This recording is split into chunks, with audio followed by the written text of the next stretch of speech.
My name is Jordan Lee, and for 33 years, my childhood was a battlefield where survival meant enduring the unspoken war of my family's dysfunction.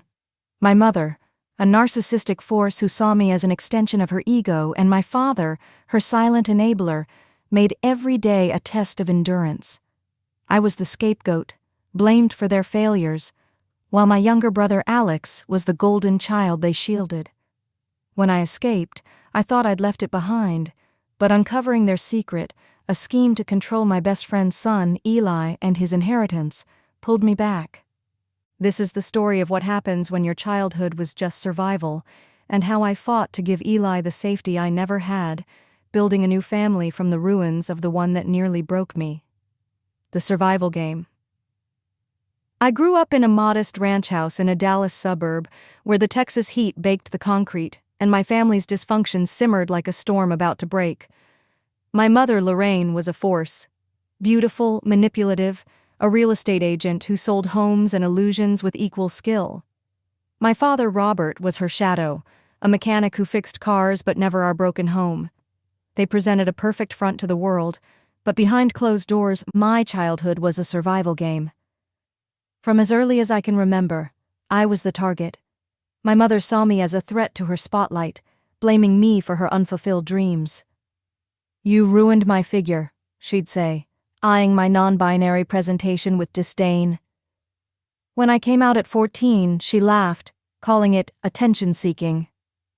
My father stayed silent, his absence as wounding as her words. My younger brother Alex was her golden boy, coddled, praised, shielded from her wrath.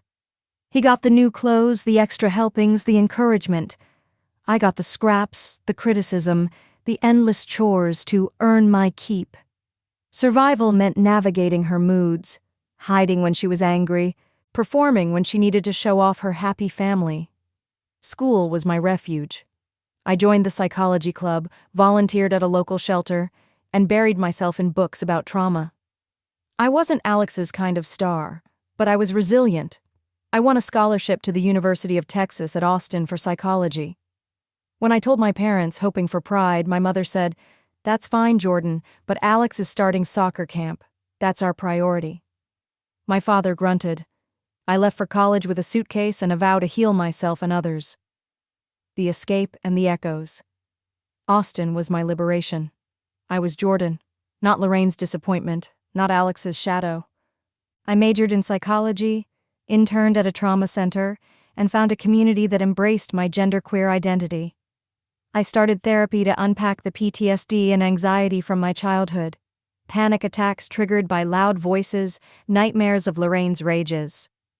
My therapist, Dr. Ramirez, helped me name the trauma: narcissistic parenting, scapegoating, emotional neglect. I graduated with honors and landed a job as a child trauma therapist in Dallas, helping kids process the pain I knew too well.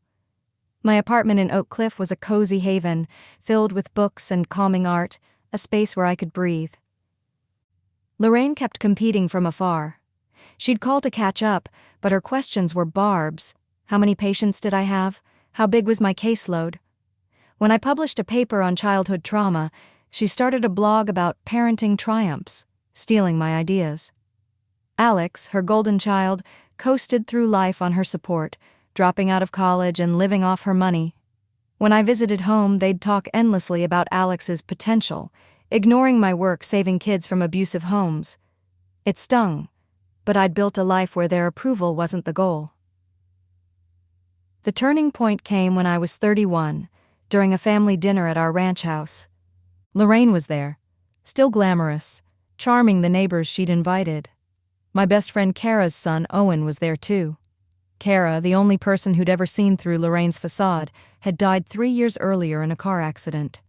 Her ex-husband Ben had custody of Owen, but he was unreliable, often ghosting my texts. I'd tried to stay in Owen's life, sending books and calling when I could, but Ben made it hard. At dinner, Lorraine was her usual dazzling self, leading conversations and posing for photos.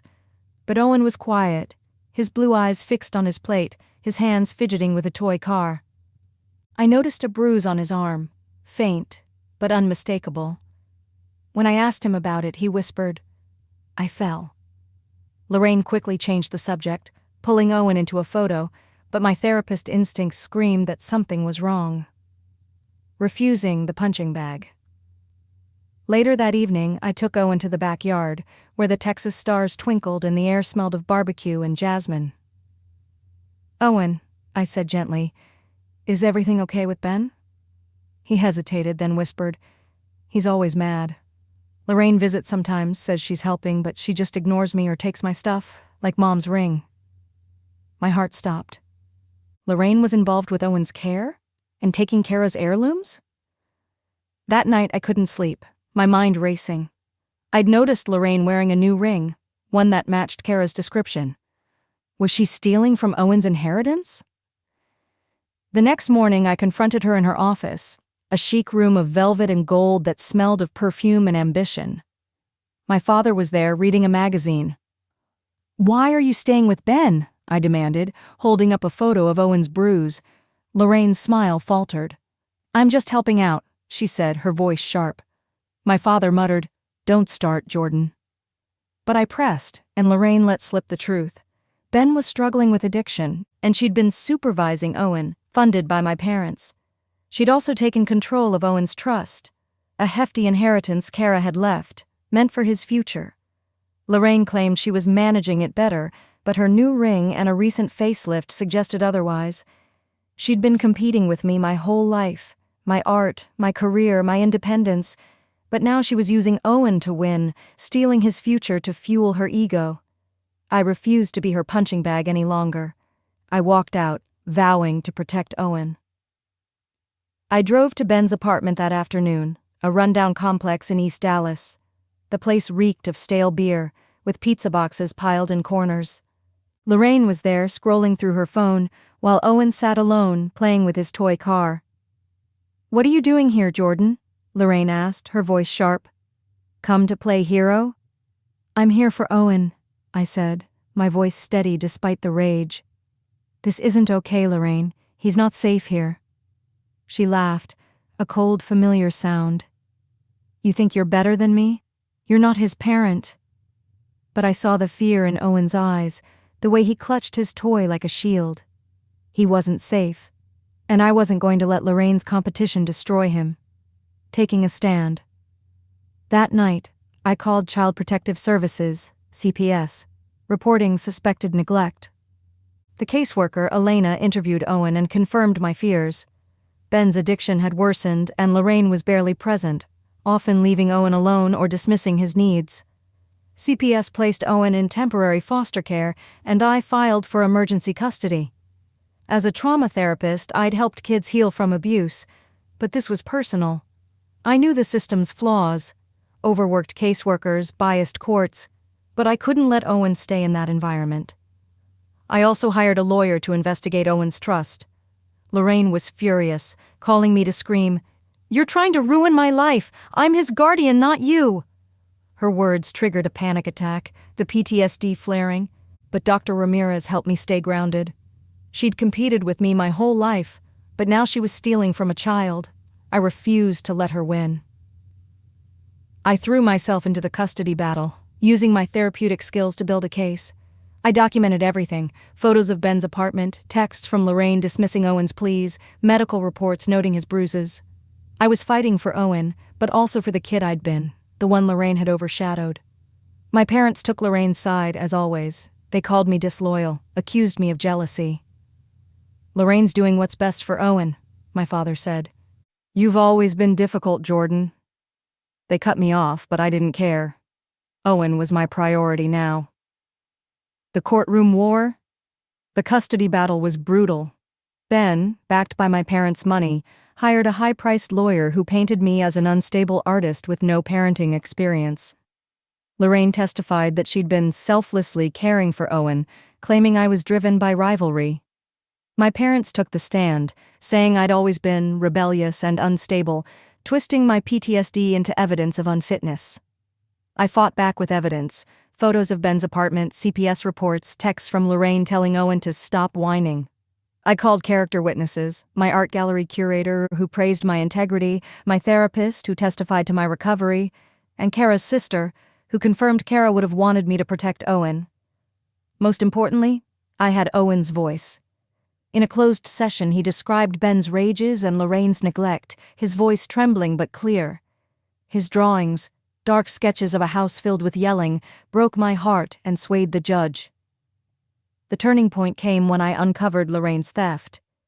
Using my lawyer's forensic accountant, I found bank records showing Lorraine had siphoned funds from Owen's trust for expenses. Her social media showed the ring, a new wardrobe, and trips to Savannah, paid for with Owen's money. When I presented this in court, Lorraine's charm cracked. She stammered, claiming it was temporary borrowing, but the judge wasn't convinced. The trust battle was equally fierce. My lawyer proved Lorraine's mismanagement, and the court froze the trust, appointing me as temporary trustee. The judge granted me temporary custody, with a plan for permanent guardianship if Ben and Lorraine didn't meet CPS requirements. Owen moved into my Oak Cliff apartment, and for the first time, I saw him relax, his shoulders no longer hunched in fear. Building a home. Life with Owen was a gift. I turned my spare room into a space for him, with art supplies, a cozy bed, and glow-in-the-dark stars on the ceiling. He was quiet at first, scared to trust, but we built a routine: school, therapy, art workshops. Owen loved sculpting, his clay figures filling our home with whimsy. My anxiety and PTSD flared, panic attacks at night, fears of failing him, but Dr. Ramirez helped me stay grounded. I kept my job, running art therapy groups for foster kids. My colleagues became my support system, helping with Owen's school pickups when I was at exhibits. Lorraine and Ben faded from our lives.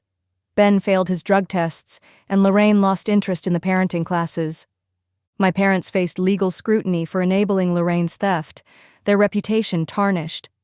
They tried to guilt me into reconciling, but I set boundaries, refusing to let their toxicity back in. The path to healing. Over the years, Owen thrived. He won school art contests, his sculptures reflecting hope and resilience. We built traditions: Friday movie nights, Saturday hikes in Kennesaw Mountain, holiday painting sessions where paint ended up everywhere. One day he called me Jordan, then paused and said, "You're my family." I hugged him tight, my heart full. My career soared. I opened a community art studio offering free classes for foster kids and won a national award for my work. I started a podcast about surviving parental rivalry, connecting with listeners who'd faced similar competitions. My chosen family, friends, colleagues, Owen's teachers, became my anchor. My parents softened, sending emails, but I kept my distance. Lorraine moved to Savannah, chasing a new venture, and I let her go. A new canvas. At Owen's high school art show, I watched him present a sculpture of a phoenix rising, his voice strong and clear. He dedicated it to me, saying, "Jordan showed me how to create from chaos." I hugged him, tears in my eyes, knowing I'd given him the safety I'd never had. Vanessa's competition nearly broke me, but uncovering her lies saved Owen and set me free. I'm Taylor Ellis, artist, guardian, survivor, and I've built a family that loves without rivalry.